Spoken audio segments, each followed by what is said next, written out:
الصلاۃ والسلام علی سید المرسلین اما بعد اعوذ باللہ من الشیطان الرجیم بسم اللہ الرحمن الرحیم ان اللہ و ملائکتہ یصلون علی النبی یا ایہا الذین آمنوا صلوا علیہ وسلموا تسلیما اللہم صلی علی سیدنا و مولانا محمد مبارک وسلم علیہ الصلاۃ والسلام علیک یا سیدی یا رسول اللہ وعلی آلک و اصحابک یا سیدی یا حبیب اللہ۔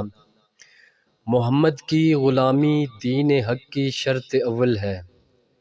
محمد کی غلامی دین حق کی شرط اول ہے، ہو اس میں اگر خامی تو سب کچھ نامکمل ہے۔ ناظرین، میں ہوں امن مجتبیٰ ہزارہ ڈویژن نیوز کے ساتھ، اور آج ہم نئے مہمان کے ساتھ آپ کی خدمت میں حاضر ہیں۔ محترم جناب قاری جمیل صاحب آج ہماری اس ٹرانسمیشن کا حصہ بنے، میں دل سے مشکور ہوں ان کا، اور فیصل اتاری صاحب پیرکوٹ سے ہماری اس ٹرانسمیشن کا حصہ بنے، میں ان کا ممنون مشکور ہوں کہ آپ دونوں نے انتہائی مصروف ترین ٹائم میں سے ہماری اس ٹرانسمیشن کے لیے وقت نکالا۔ میں بلا تاخیر فیصل صاحب سے ملتمس ہوں کہ حمد باری تعالیٰ سے اس ٹرانسمیشن کا آغاز کریں۔ فیصل صاحب۔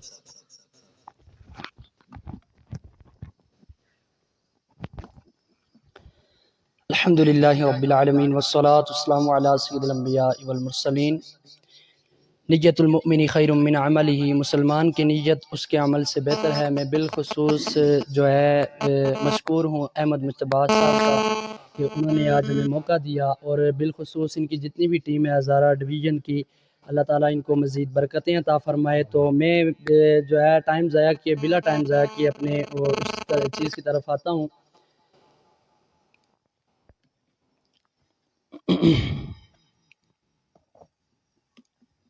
خودی کا سیر نہیں لا الہ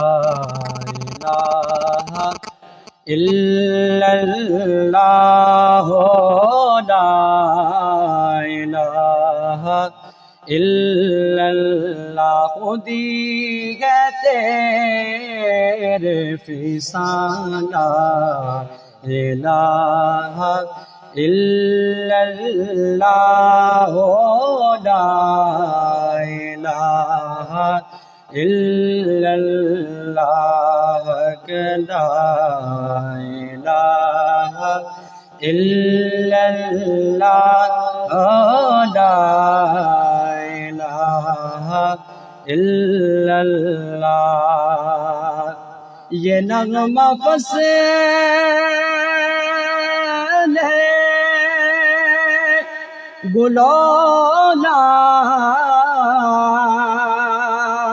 لا کا نہیں پابند،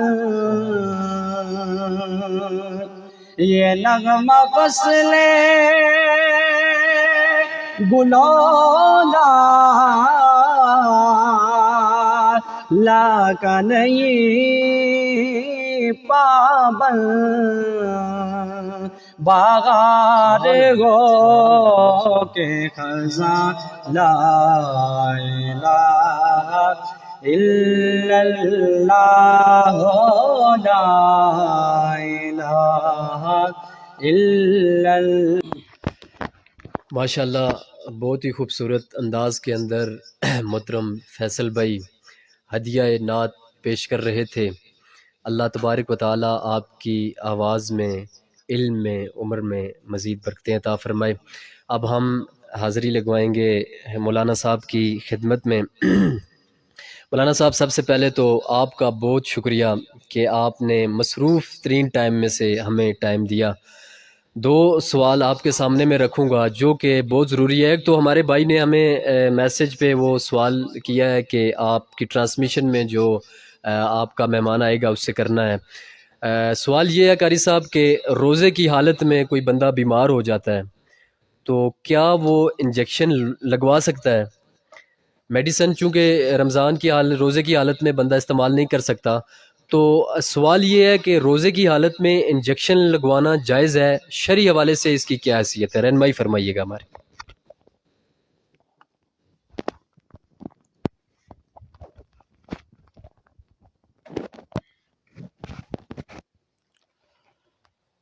بسم اللہ الرحمن الرحیم نحمدہ ونصلی علی رسولہ الکریم اما بعد فاعوذ باللہ من الشیطان الرجیم بسم اللہ الرحمن الرحیم یا ایہا الذین آمنوا کتب علیکم الصیام کما کتب علی الذین من قبلکم لعلکم تتقون صدق اللہ العظیم۔ میں انتہائی مشکور ہوں محترم میرے بھائی مجتبیٰ صاحب کا، جنہوں نے آج مجھ ناچیز کو یہاں موقع دیا۔ میں آپ کو مبارکباد بھی پیش کرتا ہوں اور ساتھ دعا گو بھی ہوں کہ اللہ رب العزت آپ کی زندگی میں علم میں عمل میں برکتیں عطا فرمائے، اور اللہ تبارک و تعالیٰ اسی طرح دین کی محنت کے لیے اللہ ہم سب کو قبول و منظور فرمائے۔ رمضان المبارک کا مقدس مہینہ بڑا فضیلت والا مہینہ ہے۔ آپ نے جو سوال کیا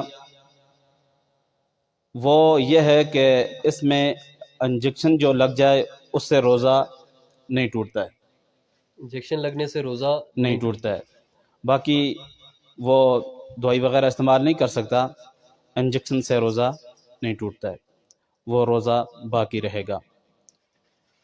تو باقی رمضان المبارک کا جو مقدس مہینہ ہے، اس میں اللہ رب العزت نے مجھے اور آپ کو ایک بات کی طرف متوجہ کیا ہے کہ لعلکم تتقون، تاکہ تم متقی بن جاؤ، پرہیزگار بن جاؤ۔ بے شک رمضان کا مہینہ آتا اسی لیے کہ اس میں ہم اللہ رب العزت کی طرف زیادہ متوجہ ہو جائیں بے شک اور اپنے رب کے قریب ہو جائیں۔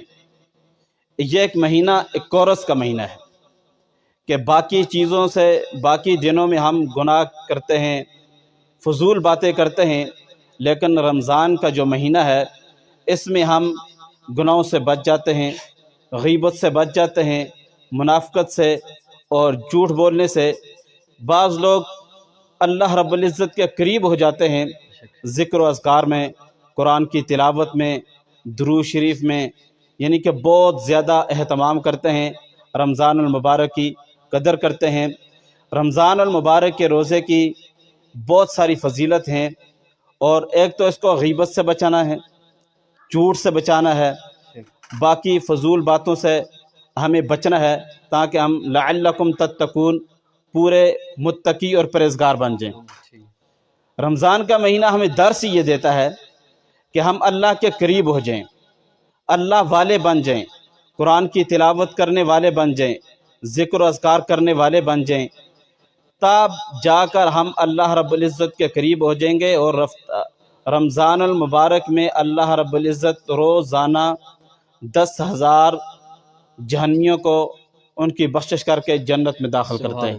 سبحان اللہ۔ قاری صاحب، میرا جو آپ سے دوسرا کوشچن ہے وہ یہ ہے، میں آپ کو مثال دے دیتا ہوں کہ جو ہم رمضان میں فدیہ یا فطرانہ دیتے ہیں، اب اس کے لیے یہ ہے، مثال کے طور پر ایک آدمی کی جو ماہانہ انکم ہے وہ 20,000 ہے، اور ایک آدمی جو ہے وہ ماہانہ 2 سے 2.5 لاکھ کماتا ہے۔ شرعی حساب سے ہمیں یہ بتائیں کہ آیا کہ ان دونوں کے اوپر ایک ہی فگر لاگو ہوگا، یا شرعی حساب سے مختلف طریقہ کار ہے جو ہے فطرانہ دینے کا؟ ہماری رہنمائی کیجیے۔ اچھا، آپ نے سوال کیا ایک آدمی تنخواہ لیتا ہے 20,000، ایک لیتا ہے 1,00,000 یا 3 لاکھ یا 4 لاکھ۔ دیکھو، ایک آدمی فطرانہ دیتا ہے جو 20,000 تنخواہ لیتا ہے، اگر یہاں فطرانے کی پتہ نہیں کیا ترتیب ابھی کوئی پتہ نہیں چلا، اگر 100 روپیہ ہے جی جی، تو 20 والا 100 ہی دے گا۔ یہی بات ہے۔ ایک 2 لاکھ روپیہ لیتا ہے یا 4 لاکھ روپیہ لیتا ہے، تو وہ اس کے مطابق جس کی اتنی انکم ہے وہ اس کے مطابق عطا فرمائے، جس طرح فطرانہ جو ہے وہ آپ کی جو انکم ہے، جی جی جو انکم ہے آپ کی، اس حساب سے آپ کو دینا اس حساب سے دینا پڑے گا۔ جی دیکھو، کھجور کی جو قیمت ہے، جی، جس کی زیادہ انکم ہے وہ اس کے مطابق دے گا۔ بالکل ٹھیک اسی طرح گندم کی جو قیمت ہے، اسی طرح جوں کی جو قیمت ہے، ٹھیک ہے۔ اور کشمش جو ہے اس کی جو قیمت ہے، جس کی جتنی انکم ہوگی وہ اس اس حساب کے مطابق، اس حساب کے مطابق بہت وہ خوب عطا کرے گا۔ بہت خوب، اگر وہ نہیں کرے گا تو وہ گنہگار ہوگا۔ ٹھیک۔ تو رمضان المبارک کے مہینے میں اگر کوئی کمی کوتاہی رہ جاتی ہے، روزوں میں کوئی ہو جاتی ہے، تو یہ پھر جو فطرانہ جو فدیہ ہم دیتے ہیں اللہ رب العزت اس کی وجہ سے پورا کر دیتے ہیں۔ سبحان اللہ۔ ہاں، جس شخص نے جس کے پاس جتنی انکم ہے اس کو اسی کے حساب سے اسی کے مطابق وہ فدیہ فطرانہ ادا کرنا پڑے گا۔ بہت شکریہ، بہت شکریہ قاری صاحب۔ میں ایک مرتبہ پھر آپ کا بہت مشکور ہوں کہ آپ نے ہمیں ٹائم دیا۔ فیصل صاحب آپ کا بھی بہت مشکور ہوں، آپ نے ہمیں ٹائم دیا۔ ناظرین آپ کے لیے جو پیغام وہ یہی ہے کہ آپ کوئی بھی کویسچن ہم سے پوچھنا چاہیں، کوئی بھی بات شیئر کرنا چاہیں تو ہمارا جو سکرین پہ نمبر چل رہا ہے اس پر آپ میسج کر کے اپنا کویسچن یا کوئی بھی بات شیئر کرنا چاہیں کر سکتے ہیں۔ انشاءاللہ تعالی کل پھر آپ کی خدمت میں رمضان ٹرانسمیشن کے ساتھ دوبارہ حاضر ہوں گے انہی مہمانوں کے ساتھ۔ تب تک کے لیے اللہ حافظ۔